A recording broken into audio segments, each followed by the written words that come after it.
Hi, everybody.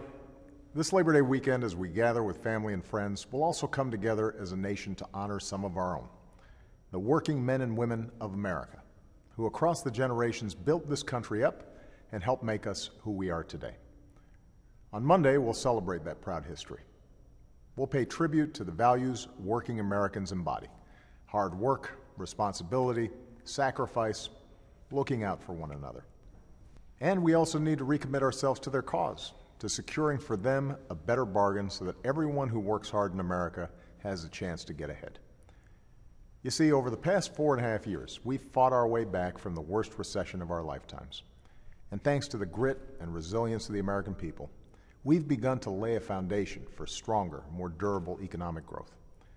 But as any working family will tell you, we're not yet where we need to be. For over a decade, working Americans have seen their wages and income stagnate, even as corporate profits soar and the pay of a fortunate few explodes. For even longer than that, inequality has steadily risen. The journey of upward mobility has become harder, and in too many communities across this country, the shadow of poverty continues to cast a pall over our fellow citizens. Reversing that trend needs to be Washington's highest priority, and it sure is mine.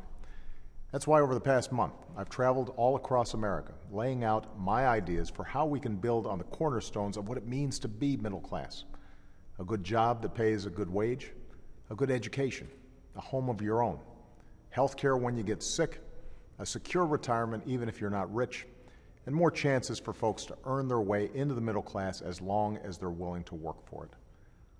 The truth is, it's not going to be easy to reverse the forces that have conspired for decades against working Americans. But if we take a few bold steps, and if Washington is able to come together with common purpose and common resolve, we'll get there.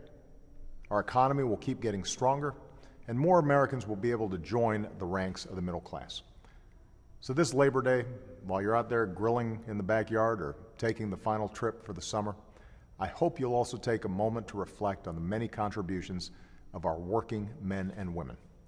For generations, it was the great American middle class that made our economy the envy of the world.